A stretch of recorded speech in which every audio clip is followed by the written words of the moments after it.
নমস্কার, তোমাদের সকলের প্রিয় পাঠশালায় আরো একটি নতুন ক্লাস নিয়ে হাজির হলাম তোমাদের সামনে। আজকে আমি তোমাদের সাথে আলোচনা করব দ্বিতীয় শ্রেণীর গণিতে নবম স্কুলটির প্রশ্ন উত্তর। আমি আজকের ক্লাসটি শুরু করে দিচ্ছি, সকলে মন দিয়ে দেখে নাও। নবম স্কুলটির নাম হলো Barrackpore AB model high school প্রাথমিক বিভাগ। একই প্রশ্নটি আছে, সঠিক উত্তরে টিক চিহ্ন নাও। ক, 1 টাকায় কটি 25 পয়সা? দুটি, চারটি না ছটি? আমরা জানি 1 টাকা সমান হয় কি 100 পয়সা। 1 টাকা সমান হয় 100 পয়সা। তাহলে এখানে 25 পয়সা আছে, তাহলে 1 টাকায় কটা 25 পয়সা হবে? 4 25 সঙ্গে 100 হবে 4টি। খ, 1 ঘন্টা সমান কত মিনিট? 60 সেকেন্ডে হয় 1 মিনিট, আর 60 মিনিটে হয় 1 ঘন্টা। তাহলে 60 মিনিট, 70 মিনিট, 80 মিনিট, 60 মিনিট। গ, 1 বছরে কত সপ্তাহ? 50, 51 না 52? 52 সপ্তাহ। ঘ, কত দিনে 1 পক্ষ? 15 দিনে, 16 দিনে, 17 দিনে, 15 দিনে। ও, কত ঘন্টায় একদিন? 12 ঘন্টায়, 24 ঘন্টায় না 28 ঘন্টায়? 24 ঘন্টায়। চ, 1 জোড়া সমান কটি? দুটি, তিনটি না চারটি? দুটি। ছ, 3 অঙ্কের ক্ষুদ্রতম সংখ্যা কত? 100, 200 না 300? 100। জ, যে সংখ্যা দিয়ে ভাগ করা হয় তাকে কি বলে? ভাজ্য, ভাজক না ভাগফল? যে সংখ্যাটা দিয়ে ভাগ করা হচ্ছে তাকে ভাজক বলে। এর প্রশ্নটি আছে সরল করো। ক, 5 বিয়োগ 4 যোগ 3 যোগ 6। আমরা যোগটা আগে দিকে নিয়ে আসবো। 5 যোগ 3 যোগ 6, বিয়োগটা দিকে যাবে, বিয়োগ 4। 5 6 7 8, 8 যোগ 6 বিয়োগ 4। 8 9 10 11 12 13 14, 14 বিয়োগ 4 কত হবে? 10। খ, 14 যোগ 27 বিয়োগ 29। 7 8 9 10 11, 1 হাতে রইল 1, বেরোবে 3 হাতে 4, 41 বিয়োগ 29। 9 10 11, 2 হাতে রইল 1, বেরোবে 3, 3 থেকে 4 বিয়োগ করে দেবে 1, কত হলো? 12। তিনের প্রশ্নটি বলেছি কথায় লেখো। একক, দশক, শতক, হাজার। 7,000, 7,000, 300 বা 321। চারের প্রশ্নটি বলছে সংখ্যায় লেখো। 9,909, 9,909। পাঁচের প্রশ্নটি বলেছে টাকা ও পয়সা যোগফল নির্ণয় করো, উত্তর লিখবে। ক, 8 টাকা 75 পয়সা, 2 টাকা 25 পয়সা। 5 আর 5 10, শূন্য হাতে রইল 1, 7 রেখে 8 আর 2 10, 100 পয়সা। 8 9 10, 10 টাকা 100 পয়সা। এবার 100 পয়সার টাকার ঘরে 1 যোগ হয়ে গেলে কি হবে? 10 যোগ 1 টাকা সমান 11 টাকা। খ, 32 টাকা 62 পয়সা, 33 টাকা 44 পয়সা। 4 আর 2 6, 6 আর 4 10, 106 পয়সা। 3 আর 2 5, 3 আর 3 6, 65 টাকা 106 পয়সা। 106 পয়সাটাকে ভাঙা যাবে। 65 টাকা 100 যোগ 6 পয়সা। এবার 100 পয়সা টাকার ঘরে 1 যোগ হয়ে যাবে, তারপরে দুই করে দিচ্ছি। 66 টাকা একবারে করে দিচ্ছি 6 পয়সা। কত হলো? 66 টাকা 6 পয়সা। 6 প্রশ্নটি বলেছে টাকা ও পয়সার বিয়োগফল নির্ণয় করো। ক, 94 টাকা 80 পয়সা, 63 টাকা 22 পয়সা। 0 10 ধরবো।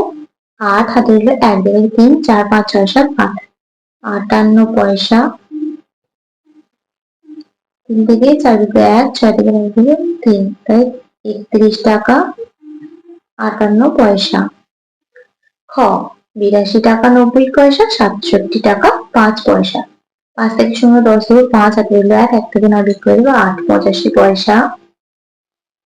7 থেকে 2টা ছোট 12 ধরবো। 7 8 9 10 11 12, 5 হাতে রইল 1 থেকে 7, 7 থেকে 8 বিয়োগ করে দেবো 1, 15 টাকা 85 পয়সা। 7 প্রশ্নটি আছে গুণফল নির্ণয় করো। 216 গুণ 9, 6 9 54, 4 হাতে রইল 5, 9 কে 9, 10 11 12 13 14, 4 হাতে রইল 1, 9 2 18 আর 1 19। অতএব গুণফল সমান 1944। পরবর্তী পৃষ্ঠায় কি কি প্রশ্ন দেওয়া আছে দেখে নেওয়া। 8 প্রশ্নটি বলেছে ভাগফল নির্ণয় করো। 484 ভাগ 4, 4 একে 4, 8 নামবে 4 দুগুণে 8, 4 নামবে 4 একে 4। ভাগফল সমান 121। খ 669 ভাগ 3, 3 দুগুণে 6, 3 দুগুণে 6, 9 নামবে 3 তিরিকে 9। অতএব ভাগফল 223। 9 প্রশ্নটি বলেছে নামটা লেখো। 9 15 ঘরে 15 একে 15, 15 দুগুণে 30, 3 15 45, 4 15 60, 5 15 75, 6 15 90, 7 15 105, 8 15 120, 9 15 135, 15 150। তখন নামটা মুখস্থ করবে, না হলে কিন্তু পারবে না। 10 প্রশ্নটি বলেছে অঙ্কের ভাষায় প্রকাশ করে নিচের অঙ্কগুলি সমাধান করো। ক একটি ঝুড়িতে 124টি আম আছে, ওইরূপ 8টি ঝুড়িতে মোট কতগুলি আম আছে? কি করব? গুণ করব। 124 গুণ 8, 4 হাতে 32, 2 হাতে হলো 3, 8 দুগুণ 16, 17 18, 19 9 হাতে হলো 1, 8 1 8 হাতে 9। অতএব মোট 992টি আম আছে।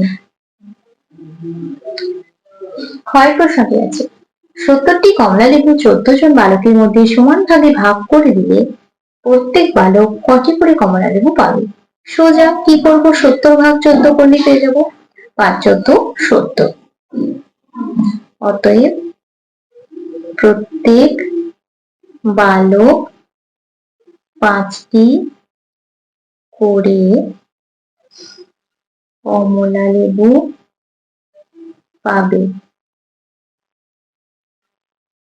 গয়ের প্রশ্নটি বলেছে একজন দোকানে 64 টাকা 50 পয়সার চাল, 38 টাকা 75 পয়সার ডাল ও 35 টাকা 25 পয়সার ময়দা বিক্রি করলো। সে মোট কত টাকার জিনিস বিক্রি করলো?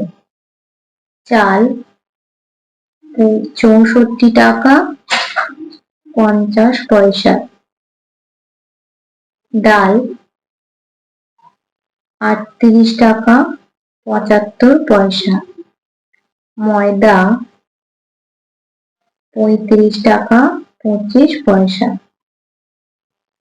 5 বাই 10 না পেলো 1, 5 একে 6, 7 আর 9 10 13, 14 15,